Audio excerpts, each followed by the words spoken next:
Students. Good evening students. मैं विकास परमार एक बार फिर आप लोगों का स्वागत करता हूं हमारे अपने चैनल पर एग्जाम नगर पर। तो आज हम ट्रेडिशनल क्वेश्चन में बात साइंस से करेंगे। आज साइंस के ट्रेडिशनल क्वेश्चन करवाएंगे। ये ट्रेडिशनल मैं इसलिए करवा रहा हूं कि अगर आपका पेपर 27 नवंबर को है तो अगर टॉपिक वाइज चलेंगे तो सिलेबस कंप्लीट नहीं हो पाता और टॉपिक वाइज चलने का कोई फायदा भी नहीं होता। सीधा वही क्वेश्चन करें जो एग्जाम में आ सकते हैं या जो प्रीवियस पेपर में आए हैं, उसी के अनुसार मैं आप लोगों की तैयारी करवा रहा हूं। मेरे पास स्पेशल दिल्ली पुलिस का बैच था एक बार एवर माउंट एकेडमी में। वहां पे कम से कम 2 से 3 बच्चे लगे थे दिल्ली पुलिस के अंदर। ठीक है, तो एक्सपीरियंस है मुझे दिल्ली पुलिस का, तभी मैं आप लोगों को बिल्कुल एग्जाम ओरिएंटेड तरीके से चीजें करवाने की कोशिश करूंगा। यहां से क्वेश्चन कई बार आते हैं पाचन तंत्र से और श्वसन तंत्र से। ये दोनों चैप्टर इंपॉर्टेंट है और इसके ट्रेडिशनल क्वेश्चन मैं आप लोगों को कराता हूं। सबसे पहली बात तो अगर मैं आप लोगों से कहता हूं कि पाचन जो होता है वो किस प्रकार की क्रिया होती है, तो पाचन एक प्रकार की रासायनिक क्रिया होती है। पाचन एक प्रकार की क्या होती है? रासायनिक क्रिया। उसी प्रकार लोहे पर जंग लगना, लोहे पर जंग लगना भी कैसी प्रक्रिया है? रासायनिक प्रक्रिया। उसी प्रकार कागज का जलना भी क्या है? एक प्रकार की रासायनिक प्रक्रिया। ठीक है, अब अगर मैं आप लोगों से कहता हूं कि श्वसन एक किस प्रकार की क्रिया, तो श्वसन जो होती है ऑक्सीडेशन प्रक्रिया है। श्वसन जो है ऑक्सीडेशन प्रक्रिया, ऑक्सीकरण कहते हैं इसको हम, ऑक्सीकरण। अगर मैं आप लोगों से कहता हूं कि पाचन के स्टेप कितने होते हैं, तो पाचन के स्टेप में सबसे पहले अंतःग्रहण स्टेप होता है। अंतःग्रहण के बाद पाचन होता है, पाचन के बाद अवशोषण होता है, अवशोषण के बाद समांगीकरण होता है, समांगीकरण के बाद उत्सर्जन होता है। अगर आप लोगों से कई बार एग्जाम में पूछा जा चुका है कि पाचन तंत्र में जो अवशोषण की प्रक्रिया है वो कहां पर होती है, तो अवशोषण की प्रक्रिया छोटी आंत में होती है। कहां पर होती है बच्चों? छोटी आंत में। और छोटी आंत में ही भोजन पचाने की क्रिया खत्म होती है। छोटी आंत में ही भोजन पचाने की क्रिया खत्म होती है। भोजन पचाने की क्रिया खत्म होती है छोटी आंत के अंदर। मतलब आपके शरीर के अंदर भोजन कहां पक जाता है? तो छोटी आंत में पच जाता है। दूसरी प्रकार की एक पॉइंट और होता है कि विलाई नाम का पॉइंट जो होता है, विलाई नाम का, वो कहां पर होता है? तो छोटी आंत की दीवारों पर होता है विलाई। ये विलाई को हिंदी में कहते हैं आंतररंध्राकुर, आंतररंध्राकुर कहते हैं। ये आंतररंध्राकुर का काम क्या होता है? ये विलाई से रिलेटेड क्वेश्चन तो हरियाणा में भी आया था एक बार।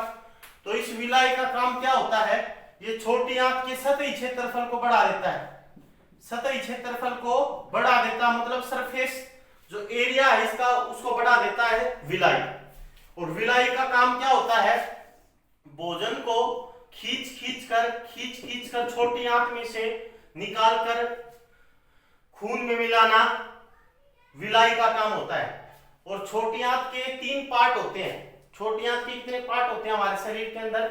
3 पार्ट होते हैं छोटी आंत के। एक जो पार्ट होता है उसको कहते हैं इलियम, एक होता है डुडोनियम, इलियम डुडोनियम, एक होता है जेजुनम। ये छोटी आंत के 3 पार्ट होते हैं। छोटी आंत की लंबाई लगभग 6 मीटर होती है। छोटी आंत की लंबाई लगभग कितनी मीटर होती है बच्चों? 6 मीटर होती है। उसी प्रकार एक क्वेश्चन आता है पेपर में, जो क्वेश्चन आते हैं वही बता रहा हूं आप लोगों को। सीधा क्वेश्चन ये आएगा कि हमारे शरीर के ऐसे कौन से 2 अंग है जहां पर डाइजेशन की प्रक्रिया नहीं होती, तो एक तो है गर्शिका, गर्शिका को कहते हैं इंग्लिश में इसोफेगस, और एक होती है आपके पास बड़ी आंत, बड़ी आंत को कहते हैं लार्ज इंटेस्टाइन। गर्शिका जो होती है, इसोफेगस होती है, इसमें भोजन का डाइजेशन नहीं होता, पाचन क्रिया नहीं होती, लेकिन भोजन इसमें नीचे सरकता है। उस सरकने वाली विधि का नाम होता है कर्माकुंचन विधि। ये कर्माकुंचन विधि भी पेपर में आ चुकी है, सीजीएल में आई थी। अब दूसरी बात, बड़ी आंत में पाचन क्रिया अगर नहीं होती तो फिर बड़ी आंत में होता क्या है? बड़ी आंत में पानी का अवशोषण होता है। पानी का क्या होता है बच्चों? अवशोषण होता है। और बड़ी आंत जो होती है इसमें भी, इसके भी 3 पार्ट होते हैं। बड़ी आंत के जो 3 पार्ट होते हैं उसमें एक होता है सिक्कम, एक होता है कोलन और एक होता है रेक्टम। ये बड़ी आंत के 3 भाग होते हैं, सीकम, कोलन, रेक्टम। सीकम जो होता है वो छोटी आंत और बड़ी आंत के मिलन स्थल पर होता है, इसी को कहते हैं अपेंडिक्स। इसी को क्या कहते हैं? अपेंडिक्स। अपेंडिक्स जो होता है वो एक प्रकार का अवशेषी अंग होता है। अवशेषी अंग वो अंग होते हैं, वेस्टिनियस ऑर्गन्स कहते हैं अवशेषी अंग को। अवशेषी अंग वो अंग होते हैं जिसका प्रयोग पहले होता था, अब धीरे धीरे कम हो रहा है या कुछ समय के बाद खत्म हो जाएगा। फॉर एग्जाम्पल, एक एग्जाम्पल तो होता है उसका अपेंडिक्स। एक होता है विजडम टीथ। विजडम टीथ जिसको हिंदी में कहते हैं अक्कल दाढ़, 17 से 21 साल की उम्र में निकलती है। पहले निकलती थी, अब कुछ लोगों को निकलनी ही बंद हो गई है। तो एक प्रकार का अवशेषी अंग होता है विजडम टीथ। और मैंने क्या बताया आपको? अपेंडिक्स। एक होता है बॉडी हेयर। बॉडी हेयर जो शरीर के ऊपर बाल होते थे, जब हम बंदर होते थे तब हमारे शरीर पर, या हम आदिमानव होते थे तब हमारे शरीर पर कंप्लीट बाल होते थे। आजकल कहीं कहीं पे होते हैं, इसलिए एक प्रकार का अवशेषी अंग हो चुका है। उसके बाद एक होती है nictitating membrane. Nictitating membrane, nictitating membrane भी जो होती है वो एक प्रकार का अवशेषी अंग होता है। तीसरी पलक कहते हैं इसको हिंदी में, तीसरी पलक। एक जो होता है वो होता है जैकोब ऑर्गन्स। जैकोब्स ऑर्गन, ये भी जो होता है एक प्रकार का अवशेषी अंग होता है।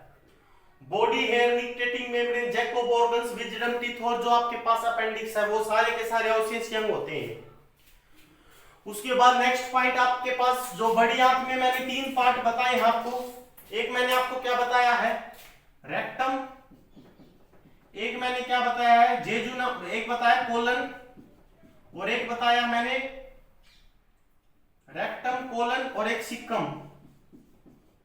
तो एक क्वेश्चन और आ जाता है कि हमारे बड़ी आंत में 2 विटामिन बनते हैं, विटामिन के और विटामिन B12। विटामिन के और विटामिन B12 का निर्माण हमारे शरीर की बड़ी आंत के कोलन में होता है। और इसी कोलन में ई कोलाई नाम का बैक्टीरिया पाया जाता है। ई कोलाई नाम का बैक्टीरिया, यही ई कोलाई नाम का बैक्टीरिया विटामिन B12 बनाने में सहायक होता है। हमारे शरीर में विटामिन डी भी बनता है। हमारे शरीर में 3 विटामिन बनते हैं, विटामिन डी, विटामिन के, विटामिन B12 हमारे शरीर में ऑलरेडी प्रेजेंट होते हैं। विटामिन के जो होता है वो ब्लड क्लोटिंग करने का काम करता है। ब्लड क्लोटिंग करने का काम विटामिन के करता है। विटामिन के का दूसरा नाम होता है फ्लिकविनोन। फ्लिकविनोन ये विटामिन के का रासायनिक नाम होता है। ब्लड क्लोटिंग करने का काम विटामिन के का ही होता है। लेकिन अगर पेपर में आ जाए कि ब्लड क्लोटिंग करने, हक्का थक्का बोलते हैं इसको, ब्लड क्लोटिंग करने का काम किस प्रकार की सेल का होता है, कोशिकाओं की बात करते हैं तो प्लेटलेट्स सेल का होता है। प्लेटलेट्स, प्लेटलेट सेल का काम ब्लड क्लोटिंग करने का होता है। और प्लेटलेट्स का ही दूसरा नाम होता है थ्रोम्बोसाइट। थ्रोम्बोसाइट प्लेटलेट्स का दूसरा नाम होता है। एक होती है आरबीसी, इसको कहते हैं इरिथ्रोसाइट। इरिथ्रोसाइट कहते हैं इसको। एक होती है डब्ल्यूबीसी, इसको कहते हैं ल्यूकोसाइट। इसको क्या कहते हैं बच्चों? ल्यूकोसाइट। ट्रेडिशनल में तो घुमा दूंगा पूरे के पूरे सब्जेक्टों में से, विश्वास तो करो। तो ब्लड क्लोटिंग करने का काम किन कोशिकाओं का होता है? प्लेटलेट्स। ब्लड क्लोटिंग करने का काम किस विटामिन का होता है? विटामिन के। ब्लड क्लोटिंग करने का काम किस मिनरल्स का होता है? कैल्शियम। ब्लड क्लोटिंग करने का काम किस मिनरल्स का होता है? कैल्शियम। ब्लड क्लोटिंग करने का काम किस प्रोटीन का होता है? फाइब्रिनोजेन। फाइब्रिनोजेन और प्रोथ्रोम्बिन। प्रोथ्रोम्बिन और फाइब्रिनोजेन ये दोनों प्रोटीन जो होते हैं ब्लड क्लोटिंग करने का काम करते हैं, हमारे शरीर के अंदर रक्त का थक्का बनाने का काम करते हैं। लेकिन वो सभी चीजें जो रक्त का थक्का बनने से रोकती है उनको कहते हैं एंटीकोगुलेंट। एंटीकोगुलेंट, एंटीकोगुलेंट वो चीजें होती हैं जो ब्लड क्लोटिंग करने से रोकती है। एग्जाम्पल की बात करें तो हिपैरिन नाम का जो प्रोटीन होता है, हिपैरिन, ये हिपैरिन नाम का प्रोटीन और फाइब्रिनोजेन नाम का प्रोटीन ये कहां पर बनते हैं आपके शरीर के अंदर? लीवर में। लीवर में भविष्य के लिए भंडारित विटामिन कौन सा होता है? ए। लीवर में एक रोग होता है पीलिया। पीलिया जो रोग होता है वो भी किस रंग का रोग होता है? लीवर का। तो हिपैरिन नाम का प्रोटीन है, एक प्रकार का एंटीकोगुलेंट होता है, ठीक है। एक होता है ऑक्सीलेट सीट्रेट। ऑक्सीलेट सीट्रेट जो ब्लड होता है, ब्लड की थैलियां होती है, उसके अंदर एक पदार्थ पाया जाता है नीचे थैलियों के अंदर, उसको ऑक्सीलेट सीट्रेट कहते हैं। ऑक्सीलेट सीट्रेट जो होता है ब्लड को उसमें जमने से रोकता है, मतलब वो सभी दवाइयां जो ब्लड क्लॉटिंग करने से रोकती है उसको हम एंटीकोगुलेंट कहते हैं। अगर मैं आप लोगों से कहता हूं, नेक्स्ट पॉइंट कहता हूं आप लोगों से, अगर कि आपके शरीर के अंदर सबसे छोटी जो हड्डी होती है वो कान की होती है। कान में, दोनों कानों में 6 हड्डियां होती है, एक कान में 3 हड्डी तो दोनों में 6 होती है। एक होती है इनकस, एक होती है मेलन्स, एक होती है स्टेपिज। स्टेपिज मानव शरीर की सबसे छोटी हड्डी होती है। मानव शरीर की सबसे मुलायम हड्डी अगर आप लोगों से पूछ ली जाए तो वो होती है उपास्थि।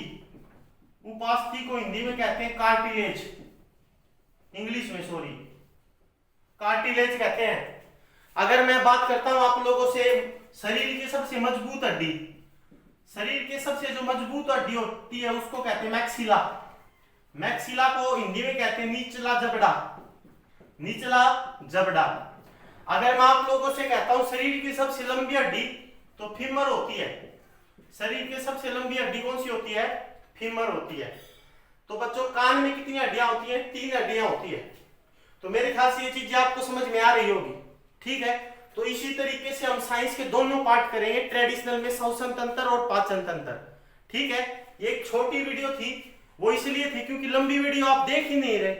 अब लंबी वीडियो अगर आप पूरा टाइम देख नहीं पा रहे तो फिर मैं क्यों बिना बात में मेहनत करूं? मैं मेहनत भी तो तभी करूंगा जब आप लोग मुझे करते हुए दिखाई दे रहे हो। आप मुझे करते हुए दिखाई नहीं दे रहे, इसलिए फिर मेरा भी मन नहीं करता मेहनत करने को, ठीक है। आप लोग अपना ना उपस्थिति दिखाओ, कमेंट्स में उपस्थिति दिखाओ आप लोग, तभी मेहनत करने का मन करेगा अपना, ठीक है। मिलते हैं ब्रेक के बाद, दुआओं में याद रखना। Thank you.